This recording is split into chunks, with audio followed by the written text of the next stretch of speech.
Hey, how's it going, guys? Mush back at it with another video. Want to go over some major updates to Steam. It looks like EA games might be coming back to Steam now. If you guys are unaware, EA, of course, one of the biggest and quite possibly one of the most hated publishers in the world. However, they do have some good games and they do have a back catalog of some very good titles. Their titles were removed from Steam years ago and transitioned on over to their own platform in Origin. Well, there are some indicators that a Reddit user pointed out that it makes it look like EA is coming back to Steam and at least releasing some of their games on Steam. We'll talk all about that. And also, Steam Client Beta Update is out right now and Remote Play Together is now available in beta. And lastly, I do want to go over the Outer Worlds reviews real quick. Of course, the game is out this Friday, but the reviews are coming out now and they are looking very, very good. So we'll talk a little bit about that at the end of this video. I already talked quite a bit about this game, so I'll try to keep that relatively short. Kicking things off, EA games possibly coming back to Steam. The first look of the Steam library UI was rather interesting, as for whatever reason,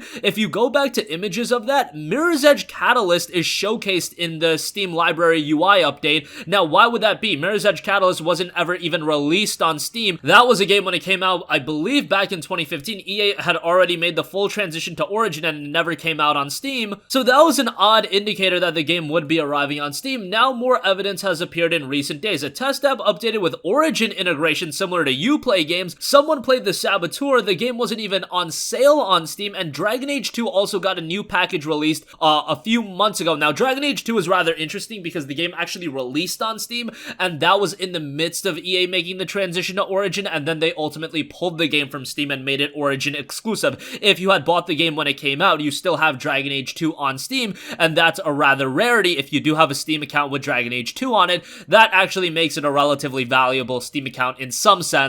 But nonetheless, interesting news. I really like the idea of EA titles coming back on Steam, whether it be just for longevity's sakes. I mean, if you look at the Battlefield games, yes, a lot of people played Battlefield 3. However, Battlefield 4 and 5 lost a lot of their luster, and I'm not saying it's just because of the games being exclusive to Origin. However, I'm sure if the game was released on another platform, you get a fresh coat of paint on it, and there is going to be some reignited interest. I mean, look at what happened with Destiny 2. Yes, Destiny 2 did go free to play, so it's a rather interesting scenario, but Destiny 2, after its Steam release, had this heightened increase of interest, and you see like 200,000 people, north of 200,000 people playing the game pretty regularly. As of the recording of this video, I actually just looked it up, and it's 178,000 people, so a little bit down from its peak, but still, that is a lot more people than I think were typically playing Destiny 2, and there just seems to be a lot more buzz surrounding the game as well. So I'm not saying just releasing Battlefield 5 on Steam would make the game explode and get a lot of people to play it. However, with games like Battlefield 5, Star Wars Battlefront 2, if those games came out on Steam and let's say during the winter sale they saw a significant discount, a lot of people would pick it up. A lot of people would jump online,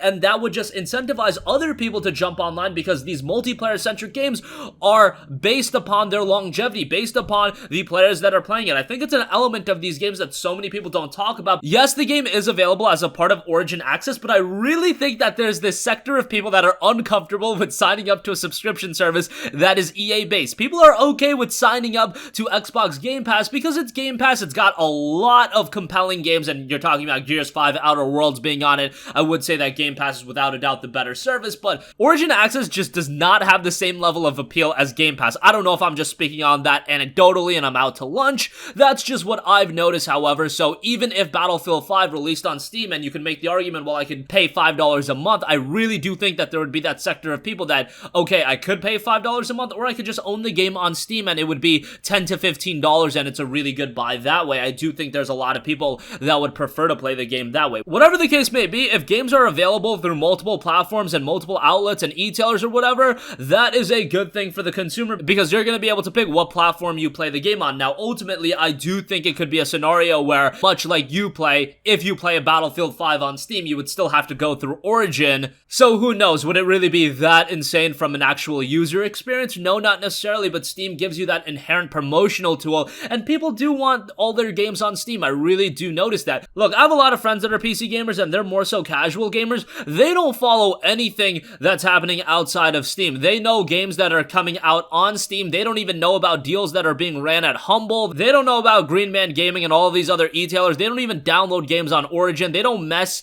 with Epic Games Store outside of the fact if they play Fortnite, but anything else, they're not buying games on the Epic Games Store. That's a real thing thing, and yes, those of you that are watching my videos are more in tune with what's going on. However, for the general PC consumer, that's not necessarily always going to be the case, and I do think there's that added benefit of having your games on Steam just from a promotional sense. I mean, there's a reason why a lot of these games appeared on Steam for a while, and then they just suddenly were pulled from Steam and went to the Epic Game Store. They reaped the benefits of having their game promoted on Steam heavily. Outer Worlds did this to a T, and then they took that money from the Epic Game Store. It's kind of messed up, but at the end of the day, they got that promotion, and then they're getting the money from EGS2, just something to think about there. So let's see what happens with EA. I'll keep you guys updated on this story. Right now, it's just something a Reddit user dug up, but it is making the rounds, so we'll talk more about it if there is a bigger confirmation. Okay, moving on from that, Steam Client Beta Update October 21st update is up now, and the beta update has been updated with the following changes. Remote Play Together is now available in beta. If you guys don't know what Remote Play Together is,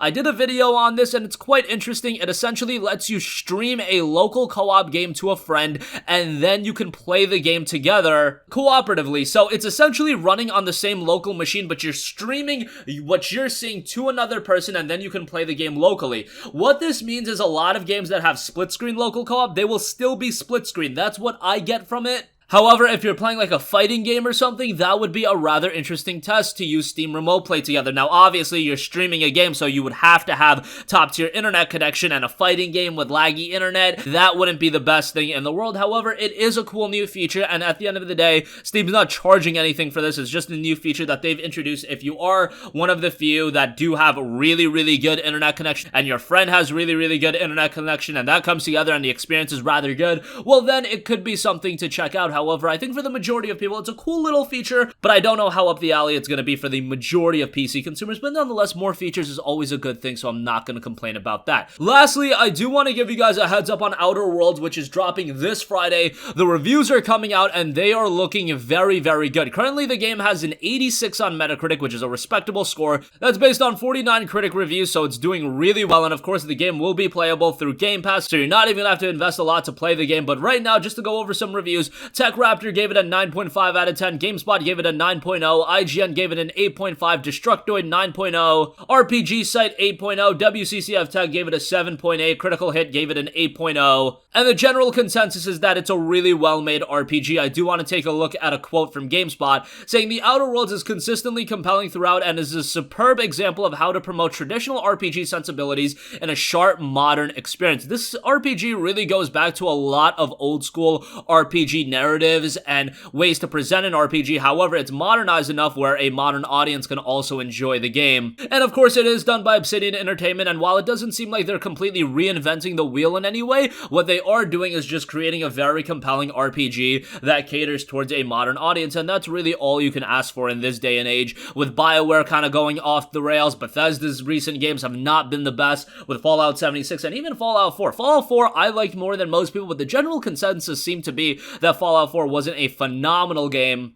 I really enjoyed Fallout 4, so maybe I'm in the minority on that. Whatever the case may be, for RPG fans, Outer Worlds is definitely something to check out. Now, of course, it won't be released on Steam until 2020. The game will be on Epic Game Store, but it will also be fully playable on Xbox Game Pass on PC if you do have a subscription. That's $5 a month or $1 for your first month, or whatever promotion they're running right now. They're always running some sort of promotion if you're a new subscriber. It's a great deal. You can play Outer Worlds, you can play Forza Horizon 4, you can play Gears 5, you can play a ton of other games. Game Pass on PC is one of the best services in all of gaming, and of course they are going to eventually increase the price to $10 a month, but even at that price point, given that Outer Worlds is going to be a full $60 release, that's 6 months worth of subscription time, so if you look at it that way, that is quite good. And of course, you're getting a bunch of other games on top of that. Metro Exodus is on there, Crackdown 3 is on there, Gears of War Ultimate Edition is on there. There's just a ton of stuff on Game Pass, so that's always really nice, and Outer Worlds being added, definitely going to incentivize a lot of people to sign up. And that's going to conclude this video. Again,